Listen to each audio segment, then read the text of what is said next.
오늘부터 주일마다 우리가 만나게 될 말씀이 룻기입니다. 우리가 이 룻기를 읽으려고 마음을 먹고 자리에 앉으면 그 앉은 자리에서 다 읽을 수 있을 정도로 짧은 성경입니다. 다 해서 85절밖에 되지 않는 이 성경 속에서 우리가 시어머니를 향한 효도 혹은 남자와 여자가 만나 사랑하는 이야기, 그런 것들이 있지 않는가 우리가 알고 있지만, 그러나 그 이면에, 그 속에 이 룻기를 통해서 주고자 하시는 메시지는 인간을 구속하시는 하나님의 은혜에 대한 이야기가 여기 담겨 있습니다. 여러분, 오늘도 우리에게 단 한 가지 필요한 것이 있다면 그것이 무엇입니까? 하나님의 은혜. 그렇죠. 은혜인 줄로 믿습니다. 날마다 은혜를 받고 살고 날마다 은혜에 대해서 들었지만 오늘의 은혜, 오늘의 일용할 은혜가 없이는 하나님의 뜻대로 조금도 살 수 없고 주님의 땅으로 조금도 전진할 수 없는 우리이기에, 여러분, 오늘부터 새롭게 시작하는 이 룻기 강해를 통해서 하나님의 은혜를 새롭게 깨닫고 우리에게, 우리 심령 안에 풍성하게 채워주시는 하나님의 은혜가 있기를 주님의 이름으로 축원합니다. 그 성경적 배경을 보니까요, 1절 앞부분에 이렇게 되어 있어요. 사사들이 치리하던 때에 그 땅에 흉년이 뜨니라. 사사들이 치리하던 때, 하나님께서 여호수아를 통해서 약속의 땅을 정복하게 하셨습니다. 그리고 이스라엘 백성들에게 이 땅을 완전히 취하기 위해서는 이 땅 거민들, 가나안 거민들을 어떻게 하라 그랬습니까? 다 몰아내고 다 진멸하라. 그것을 순종할 때 그 정복이 온전하게 이루어진다고 말씀하셨어요. 그런데 이스라엘 백성들이 그 가나안 거민들을 다 몰아내지 않았고 다 진멸하지 않았습니다. 세상과 타협하는 길을 택했다는 것입니다. 그래서 하나님이 말씀하신 대로 가나안 거민들이 이스라엘의 가시가 되고 가나안의 우상이 그들의 올무가 되었습니다. 이스라엘 역사 가운데 그토록 피폐하고 그토록 영적으로 어두운 시대가 없을 정도로 이 사사시대는 어려운 시대였습니다. 이 오늘 본문 바로 위에 사사기 가장 마지막에 있는 말씀 21장 25절 보면 그렇게 되어 있죠. 이 시대의 특징을 한 줄로 여기에 요약했습니다. 그때 이스라엘에 왕이 없으므로 사람이 각기 자기의 소견에 옳은 대로 행하였더라 그랬어요. 하나님의 말씀의 절대적 기준을 잃어버리고 사람의 생각과 사람의 판단이 더 높은 자리를 차지하고 있는, 자기가 왕이 되어서 자기 하고 싶은 대로 살아가는 그런 시대가 사사기입니다. 사사시대입니다. 여러분, 지금 이 시대와 너무 똑 닮아 있지 않습니까? 세상에 있는 많은 허단 그리고 허접한 그 가르침에 대해서는 다 일리 있다, 인정하고 관용하고 포용하는 그런 세상이지만, 이것이 하나님의 말씀입니다 그러면 얼마나 날카롭게 분노하고 그것을 저항하고 거부하는 그런 세상입니까? 여러분, 세상이 그런 것은 이상한 일이 아닙니다. 문제는 교회입니다. 어느 순간 교회가 하나님의 진리의 말씀보다 세상을 닮아가서 자기의 생각, 자기 옳은 소견이 더 높은 자리를 차지하게 되는 교회를, 그런 모습을 볼 때마다 너무나도 가슴이 아파요.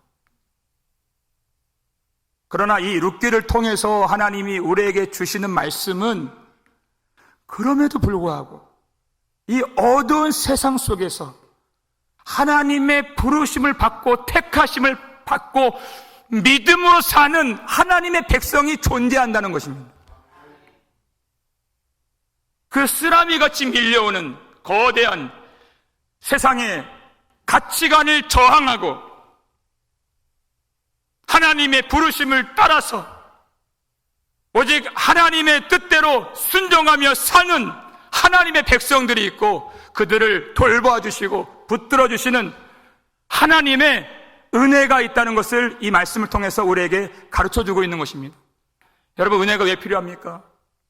왜 우리에게 오늘의 은혜가 필요합니까? 신자로 살기 위해서 은혜가 필요한 것입니다. 성도로 살기 위해서 은혜가 필요한 것입니다. 세상 사람으로 살기 위해서는 그냥 세상에 있는 물질만 있으면 됩니다. 그러나 우리가 하늘의 시민권을 갖고 있는 하나님의 백성으로 살 때에는 위에서부터 내려오는 하나님이 주시는 그 은혜가 반드시 필요한 것이에요. 하나님의 백성의 정체성을 지키기 위해서는 그 은혜가 필요한 것입니다. 그래야 하나님이 우리에게 주시는 너희는 세상의 빛이라, 이 교회를 세상의 등불로 삼아주셔서 빛이 없어 어두워서 비틀거리는 이 세상을 구원하기를 원하시는 하나님, 그 일을 이루시기 위해서 교회가 먼저 살아나고 교회가 먼저 깨어나기를 하나님이 원하신다는 것입니다. 그래서 필요한 것이 은혜예요. 그 은혜를 주시려고, 그 구속의 은혜를 우리에게 가르쳐 주시려고 이 말씀을 주신 것입니다. 그런데 그러한 성도들이 이 세상을 살 때 그 삶이, 그 생활이 녹록하지 않다는 것입니다. 그 땅에 흉년이 드니라 이렇게 되어 있었죠. 여러분, 여기서 이 본문에서 말하는 흉년은 성경에 기근이나 흉년에 대한 많은 단어들이 있는데, 이때 사용된 이 단어는 올해 수확을 했더니, 추수를 했더니 예년만큼 많이 거두지 못했다, 모자라다, 이런 뜻이 아니라 먹을 것이 하나도 없다는 것입니다. 철저한 궁핍, 도무지 먹을 것이 없는 그 비참한 상황을 그리고 있는 단어가 여기 말하는 흉년이에요. 근데 문제는 어떤 땅입니까? 하나님이 약속하신, 젖과 꿀이 흐른다고 약속해 주신 땅, 특별히 그 가족들이 살고 있는 베들레헴입니다. 베들레헴의 이름의 뜻이 우리말로 떡집이죠. 떡이 있는 집, 떡집이에요. 이게 베들레헴이에요. 마땅히 떡이 있어야 하는 그 떡집에 기가 막히게도 먹을 떡이 없다는 것입니다. 그런 상황에 놓여 있어요.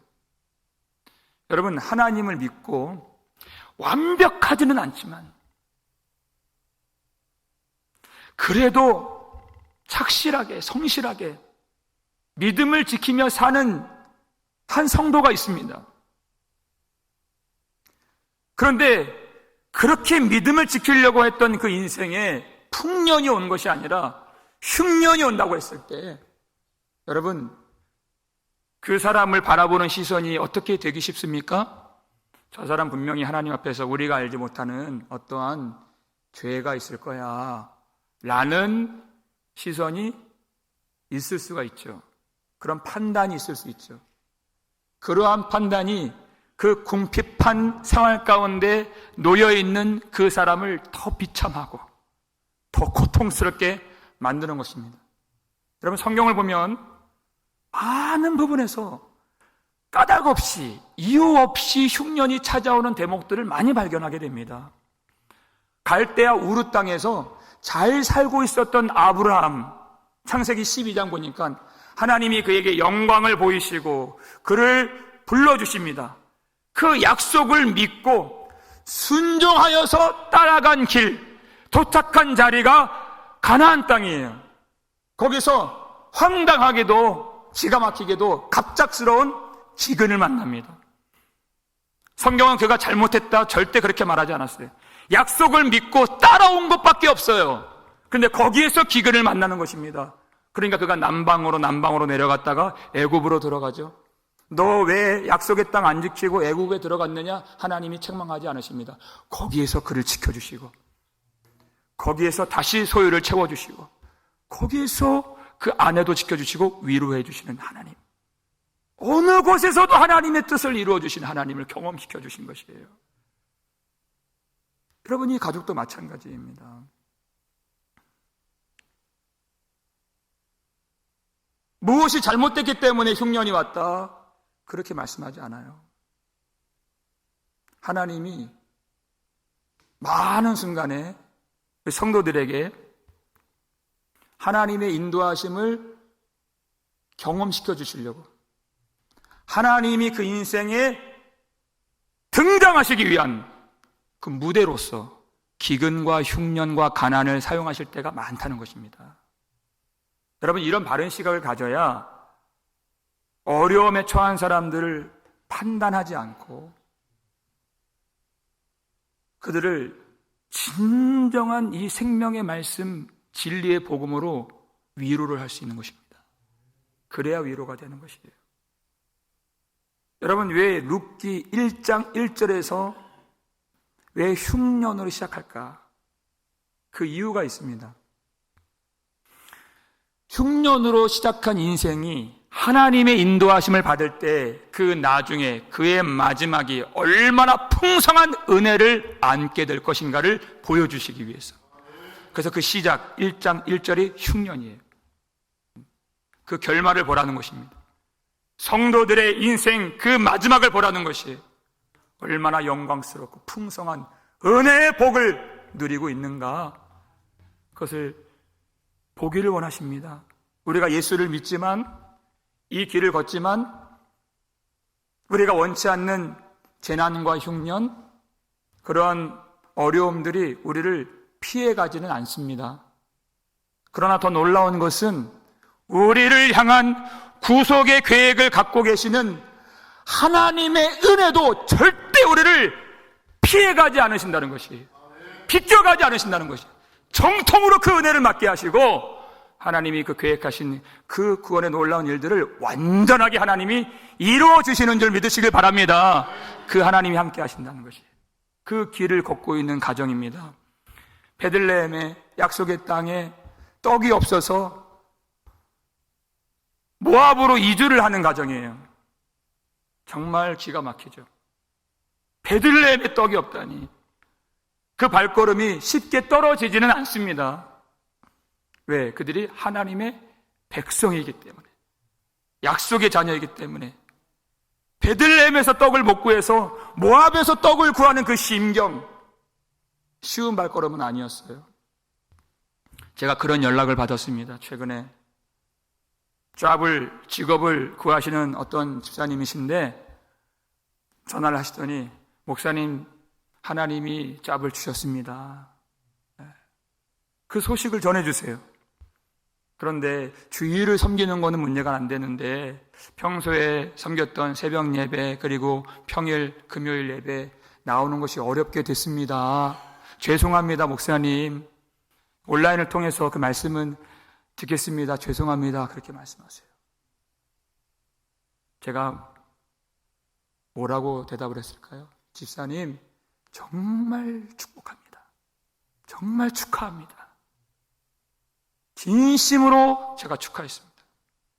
왜냐하면 제가 그분의 중심을 알기 때문이에요. 그 사모하는 마음이, 그 절절한 마음을 알기 때문에, 그분은 정말 주님 없이 못 사시는 분이에요. 그걸 알기 때문에 하나님께 그 순간 정말 감사했고, 평일날 예배를 못 나오신다는 그 얘기를 들었어도 그분을 축복하고 축하해드렸습니다. 이 가족이 아마 그렇게 하지 않았을까? 하나님께 대한 부담을 가지고, 그리고 마음 한구석에 죄송한 마음을 가지고, 그리고 모압으로 들어갔습니다. 어떻게 알 수 있느냐? 1절 마지막 단어가 모압 지방에 가서 거류하였는데를 보면 알 수 있어요. 여러분, 이 거류하였다라고 하는 이 단어는요, 거기에 눌러 산다는 뜻이 아닙니다. 잠깐 머물고 잠깐 체류한다는 뜻이에요. 하나님, 이 기근, 이 흉년만 지나면 제가 빨리 다시 약속의 땅으로, 베들레헴으로 돌아가겠습니다. 그런 부담을 가지고 갔다는 것을 알 수 있는 그런 말씀이에요. 왜 그렇습니까?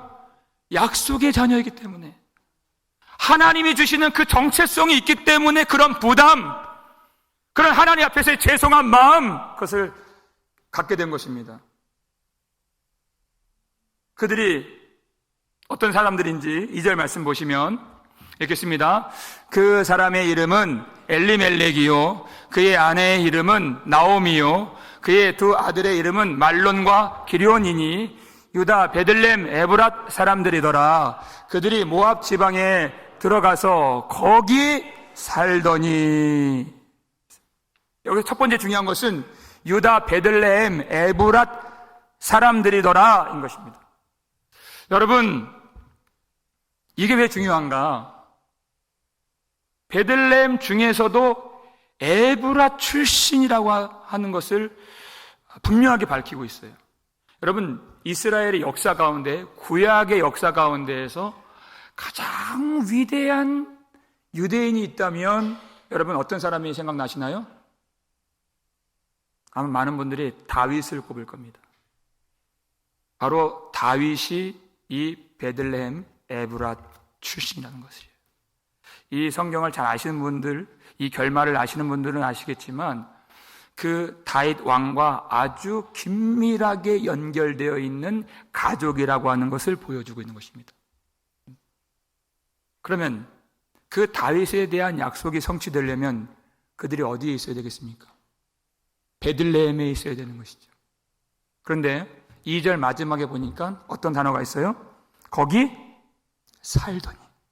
이거는 거류하였는데와 다른 단어예요. 거기에 눌러 살았다는 단어인 것입니다. 정착했다는 단어인 것입니다. 거기에 살더니. 처음에는 그런 마음이 아니었어요. 부담이 있었고, 이 흉년이 끝나면 빨리 가려고 장막에 살듯이, 텐트에 살듯이, 잠깐 거쳐가듯이 그런 계획을 가지고 갔던 그런 여정이었어요. 그런데 모압에 가보니까 모압이 주는 그 편안함, 모압이 주는 떡, 모압의 생활에 그들이 점점 젖어들고 동화가 되었습니다.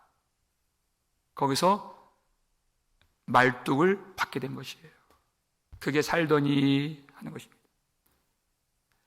여러분, 먹고 사는 문제 너무 중요합니다. 그건 누구도 쉽게 여기질 않습니다. 주님도 그 문제, 먹고 사는 문제, 돈의 문제에 대해서 아주 많은 분량의 말씀을 주셨습니다. 그런데 먹고 사는 일에만 치중하게 되니까 하나님의 약속이 점점 잊혀지게 되는 것이에요. 돌아가야 되는데 돌아가는 것을 잊고 살고 있었습니다. 그런데 하나님은 그 가족들을, 하나님은 그 백성을 잊지 않으셨다, 그 얘기입니다. 하나님은 잊지 않으세요. 하나님이 그들을 그래서 이끌어 주시는데 그 길도 기가 막힙니다. 그 길도 이해할 수가 없어요.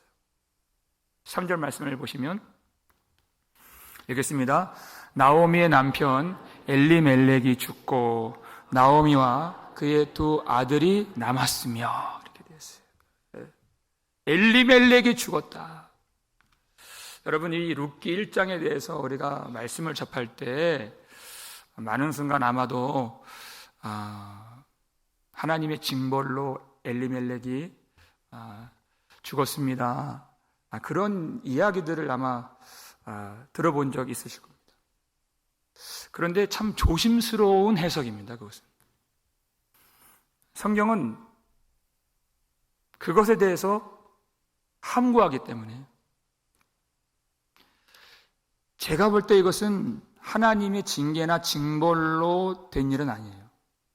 말씀을 들여다보면 엘리멜렉이 죽고라고 되어 있지 않고 어떻게 되어 있죠? 나오미의 남편 엘리멜렉이 죽고라고 되어 있어요. 그러니까 하나님이 주목하시는 바가 있다는 것입니다. 그 인물이 누구입니까? 나오미죠. 하나님의 계획이 나오미를 통하여 이루어질 것을 여기에 보여주고 있는 것이에요. 징벌로 남편이 죽은 것이 아니라 그 남편의 죽음을 통하여서 하나님이 그를 인도하신다는 것입니다. 우리 지난 시간에 베드로의 사역의 길, 요한의 사역의 길, 각자 그 사역의 모양과 분량과 길이 다를 수가 있습니다. 우리 그 이야기했어요. 똑같이 한 분 주를 섬기는데 일찍 죽는 사람이 있고 오래 산 사람이 있어요. 베드로처럼 교회를 돌보고 세워서 순교하는 사람이 있는가 하면, 목자의 사명을 받는 사람이 있는가 하면, 어떤 사람은 오래 살아서 계시를 받고 말씀을 후대 역사적으로 남길 수 있는 예언자의 사명이 있을 수 있습니다. 둘 다 똑같이 복을 받은 사람입니다. 그렇게 얘기했어요. 그 죽음을 통하여 하나님이 그 여인을 다루어 주시고 인도해 주신 것이에요. 저는 엘리멜렉을 버렸다고 생각하지 않습니다. 그 죽음을 통하여 일하신 하나님. 네. 그러니까 이 말을 뒤집어 보면 그 인생의 그 든든한 버팀목이었던 그 남편이 죽었습니다. 그러면 그것이 하나님의 인도하심이라면 하나님이 주실 것은 얼마나 큰 것인가? 분명한 사실은 그 남편보다 크다는 것입니다. 그 인생보다 크다는 것이에요. 그것이 정확합니다. 얼마나 풍성한 길로 그를 인도해 주실까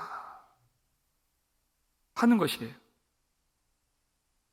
그래도 위안이 되었던 것은 그 현 시점에서 나오미에게 그래도 살 수 있는 그 소망은 무엇입니까?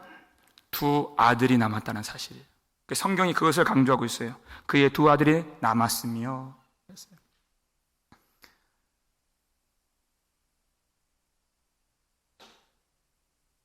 그 남편이 죽었다고 하는 그 사실, 남편의 부재로부터 오는 그 슬픔, 말할 수도 없죠. 그러나 두 아들이 남아있기 때문에 그래도 그 아들이 있다는 것은 상속자가 있다는 뜻입니다. 그리고 두 아들의 돌봄을 받을 수 있다는 뜻이에요. 그래서 소망이 있었습니다, 나오미에게는. 근데 그 두 아들이 어떤 일을 행하죠? 결혼을 하게 되죠. 아내를 맞이하는데 그 아내가 어떤 사람들인가를 성경이 보여주고 있습니다. 4절 보니까 그들은 모압 여자 중에서 그들의 아내를 맞이하였는데 이렇게 되어 있어요. 모압 여인을 아내로 맞았다. 신명기 23장 2절 보니까 암몬 사람 모압 사람은 여호와의 총에 들어가지 못하리니 하나님 말씀하셨어요. 하나님의 백성이 될 수 없는 그런 사람들. 그게 모압 사람이에요. 그게 암몬 사람이에요.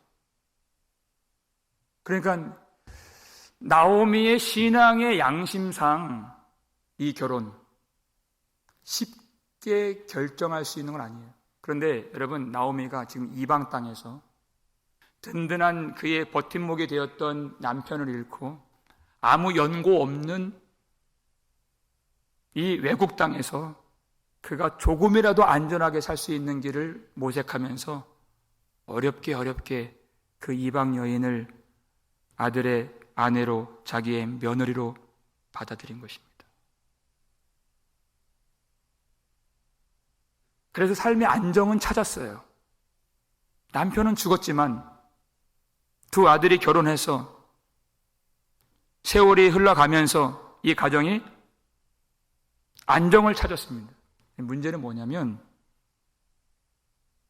하나님 약속의 땅으로 돌아가야 된다는 그 사실을 잊고 사는 것이에요. 그래서 성경이 그 이후로 얼마만큼 그가 이 모압 땅에 머물러 살았는가를 아주 정확하게 분명하게 우리에게 가르쳐 주죠. 얼마 동안 살았습니까? 그들이 거기에 거주한 지 10년쯤에 이렇게 됐어요. 잠깐 머물다가 가려고 했었어요.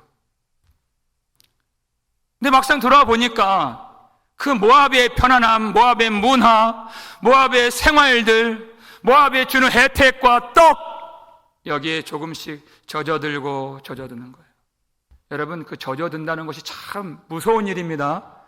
내가 젖어들고 있다는 것을 모르기 때문에, 내가 지금 세상과 동화되고 있다는 것을 모르게 하기 때문에 무서운 것이에요. 경각심을 갖지 못하도록. 어제 전도부 모임 마치고 그 전도부 식사 같이 하면서 식사 마치고 시간이 가는 줄 모르게 그 자리에서 그 모여있는 성도님들과 대화를 하는 시간이 있었어요. 이 세상이 정말 이 세월이 갈수록 얼마나 폐역해져 가는가. 우리 남아있는 다음 세대들, 이 어두운 땅을 헤쳐가야 할 우리의 후손들, 우리의 손주들, 그들이 너무 불쌍하다. 우리가 살았던 그때보다 너무나도 영적으로 믿음 지키기 어려운, 예배하기 어려운 이 세상이 다 치우쳐서, 다 어그러져서 그런 이 비틀거리는 세상에서 그들이 살아야 하는 그것을 보니까 너무나도 마음이 아프고 정말 기도밖에 할 게 없습니다.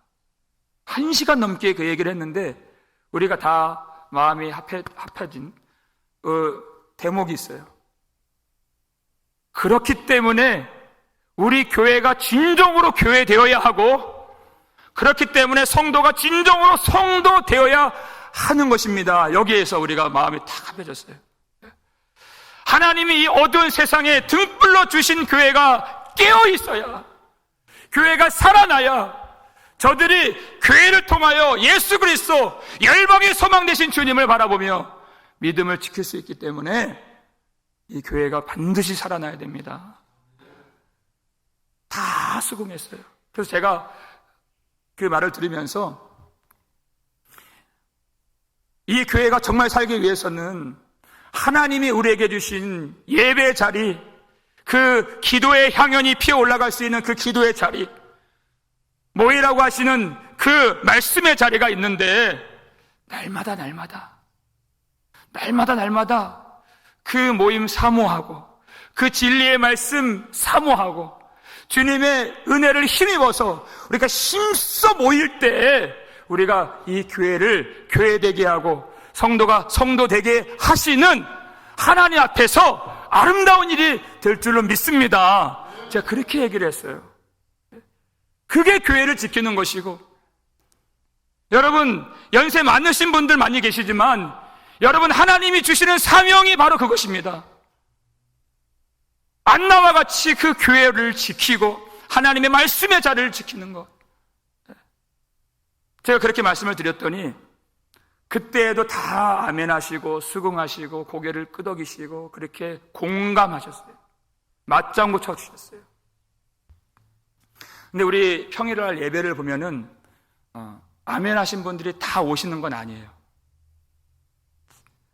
제가 어저께 대화를 하면서 느꼈어요. 이렇게 수긍하시는데, 이렇게 공감하시는데, 이렇게 맞다고 하시는데 내일 새벽에 제가 또 이 자리에 설 거 아니겠습니까? 근데 그렇게 아멘 하셨던 분들이 안 보일 때가 너무 많아요. 근데 어저께 대화를 통해서 제가 알게 됐어요. 우리 마음은 다 똑같구나. 마음은 다 가까이 하고 싶고 다 하고 싶은데 어떤 생각이 있느냐면 나오미 같은 생각이 있는 거예요. 하나님, 제가 지금 잠깐 쉬는 겁니다. 잠깐 쉬는 겁니다. 제가 했었던 거 아시죠? 할 거 아시죠? 저 여기 계속 머무를 거 아니고 텐트 치듯이 잠깐 머무르는 겁니다. 그 생각 갖고 계시더라고요. 그런데 그 스며드는 것이 무서운 거예요. 잠깐 쉬려고 쉬는 거예요. 그런데 막상 쉬어보니까 그게 아니에요. 이 텐트를 뜯어낼 힘이 없어요. 일어나서 약속의 땅으로 갈 힘이 없다는 것이에요. 점점 시간이 갈수록 힘은 약해지고 내 생각 속에는 있고 내 마음 속에는 있고 말씀을 들으면 아멘 하고 하는데 우리 삶에서는 너무나도 무기력하고 연약할 때가 너무나도 많다는 것입니다. 그러한 사람들을 하나님이 인도해 주신다는 것이. 어떤 일이 벌어집니까? 더 기가 막힌 일이 벌어져요. 5절 말씀을 보시면 읽겠습니다. 말론과 기럨 두 사람이 다 죽고 그 여인은 두 아들과 남편의 뒤에 남았더라. 이렇게 되어 있어요. 흉년을 만났다가 간신히 피하고 안정을 찾고 근데 남편이 죽고 간신히 또 회복되어서 이제 좀 살아보려고 하니까 그 두 아들 다 죽었어요. 이 나오미에게 남은 것이 없습니다. 아내의 입장에서 과부의 입장이 될 때 여러분 무슨 말로 위로를 할 수가 있습니까? 그런데 더 나아가서 자녀를 잃은 그 어머니의 심정 정말 쳐다볼 수도 없고 제 지혜로는 위로할 말이 없어요. 제가 평생에 이렇게 말씀을 전하는 사람이지만은 그래도 그 어머니 앞에서는 제가 할 말이 없습니다. 할 말이 없어요. 그렇게 어려운 것입니다. 아들을 잃었다는 것은 그냥 감정적으로만 어려운 것이 아니라 무엇을 잃은 것입니까? 상속자를 잃은 것입니다. 유대인들의 여인들의 신분은 남편으로 규정되고 그 아들로 규정돼요. 아들이 있는 자와 아들이 없는 자, 그것으로 규정되는 것이에요. 근데 아들이 없다? 상속자가 없다. 그에게 분깃이 없다. 그러니까 아들이 죽었다는 것은 누구의 죽음을 의미하는 것입니까? 나오미 자신, 자기의 죽음을 의미하는 것이에요. 너무나도 어려운 상황.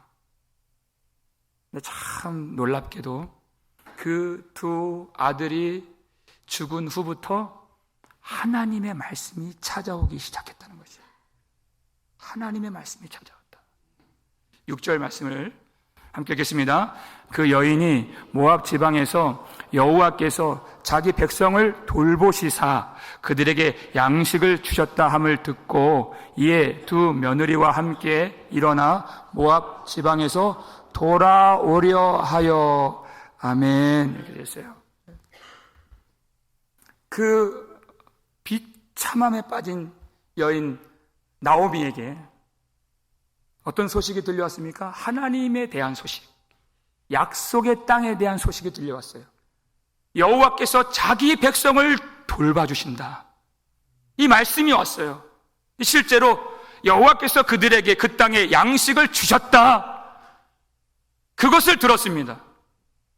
만약에 이 여인이 그 전에 그 소식을 들었더라면 귀로는 그 소식을 들었지만 마음의 힘은 그렇게 생기지 않았을 것 같아요.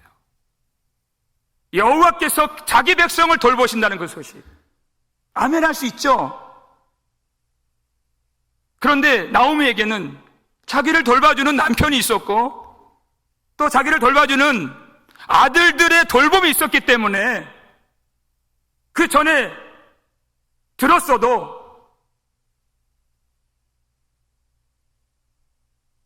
마음의 별반, 감흥이 없는, 힘이 생기지 않는, 그곳에 가야 되겠다는 의지가 생기지 않는 그런 말씀이었을 것 같습니다. 그런데 말씀이 들려오는 순간이 있었어요. 말씀이 찾아오는 순간이 있었어요. 정말 자기에게 아무것도 없다고 깨닫게 되는 순간입니다. 아무것도 아닌 존재라는 것을 알게 될 때 말씀이 살아 역사하게 되는 것이에요. 여러분, 제가 예배 때마다 경험하는 게 바로 그것입니다. 사실은 저 한 사람이 똑같은 시간에 똑같은 말씀을 똑같은 자리에서 전해요. 근데 어떤 분들은 그렇게 눈물로써 말씀을 받으시는 분들이 계세요. 절절한 가슴으로 한 말씀 한 말씀 놓치지 않으려고 고개를 빼고 그 등받이에서 등을 떼고 그렇게 무릎을 꿇고 있는 그 심정으로 말씀을 받고 있는 분들이 계신다는 것이에요. 왜냐하면 이 말씀 외에는 도무지 의지할 바가 없다는 것을 그분이 아시기 때문에. 환경적으로 가난해서가 아니에요. 마음의 가난함, 심령의 가난함으로 이 말씀, 하나님의 진리의 말씀을 붙들지 않으면 살 길이 없다는 것을 알기 때문에.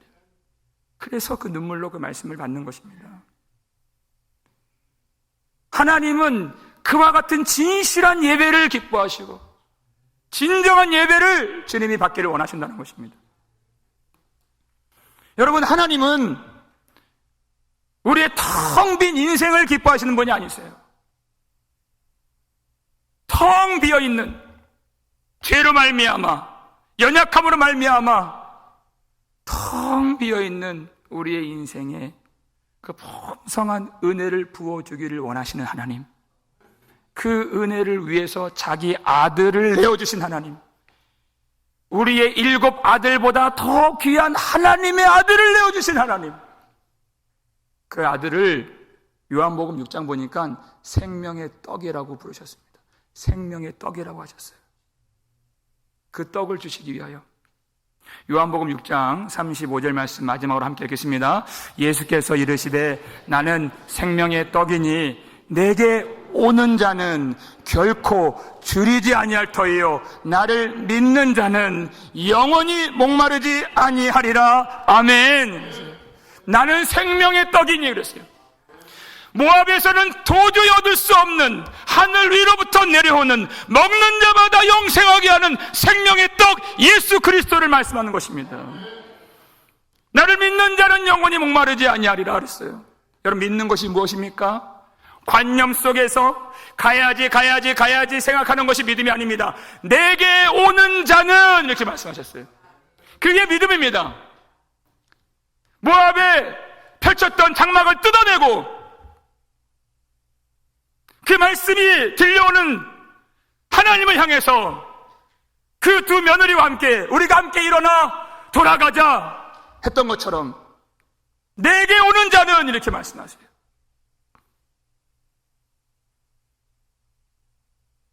여러분, 우리는 너무 연약해서 내가 믿는다고 여기고 또 말씀을 사모한다고는 하지만 여러분, 각자 아직 일어나 가지 못하는 베들레헴이 아마 있으실 겁니다. 내가 일어나지 못하는, 내가 발을 내딛지 못하는, 지금 여기에 젖어들어서 그 모압이 주는 떡이 좋아서 그냥 여기 정착해 살고 있는, 눌러 앉아 있는 그런 분들, 저를 포함해서 아마 많이 계실 거예요.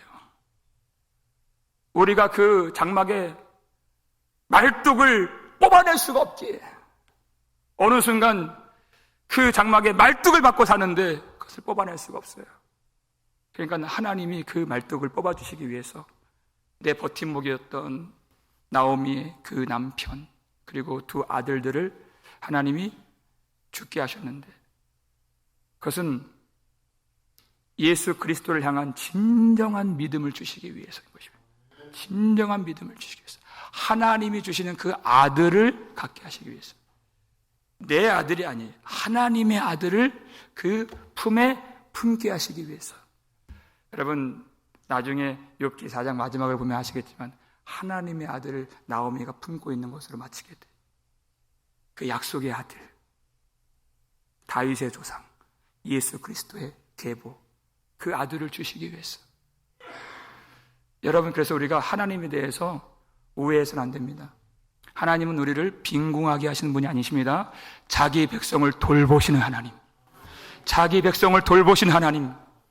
우리가 알지 못하는 그 일을 당했을 때는 너무 황망하고 너무 당혹스럽고 비통하고 이해되지 않는 그런 일들을 많이 당하지만, 그런 느낌을 우리가 갖지만은 우리가 알 수 없는 가장 좋은 길로 인도하시는 선하시고 의로우시고 자기 백성을 돌보시는 하나님, 그 하나님을 믿으시길 바랍니다. 여러분, 우리가 얼마나 안주하는 사람들입니까? 조금만 발을 담그고 조금만 쉬었다 가자, 조금만 앉아있자, 조금만 누워있자, 그러면요, 그게 10년이 되고 그게 20년이 되는 거예요. 조금만 쉬었다 가자. 그런데 여러분, 각자에게 주신 베들레헴으로 나아가지 못한 지 얼마나 되셨습니까? 그게 10년 되고 그게 20년 됩니다. 생각 속에만 있어요. 그 순종이, 그 열정이 마음속엔 있어요. 근데 얼마나 안주하기 좋아하는 사람들인가? 그리고 얼마나 무기력한 사람들인가? 우리가 스스로 할 수 없기 때문에 그 모압의 떡을 만족하는 우리에게 모압의 장막의 말뚝을 뜯어주셔서 하나님의 풍성한 은혜가 있는 약속의 땅으로 인도하실 때 그 하나님을 여러분 선하신 하나님으로 여러분 믿으시길 바랍니다. 우리를 돌아오게 하신 하나님이십니다. 하나님의 땅으로 돌아오게 하신 하나님. 모압의 떡을 흡족해 하는 인생이 아니라 하나님의 생명의 떡을 굶주려 하고 의에 줄이고 목마른 심령으로 주님을 찾게 만드시기 위하여 우리 인생의 계획을 갖고 계시고 지금도 인도하시는 하나님을 바라보면서 우리가 함께 일어나 다 같이 나아갑시다 외치며 하나님의 말씀에 순종하며 그 길을 걸어가실 수 있는 저 여러분 되시기를 주의 이름으로 축원합니다.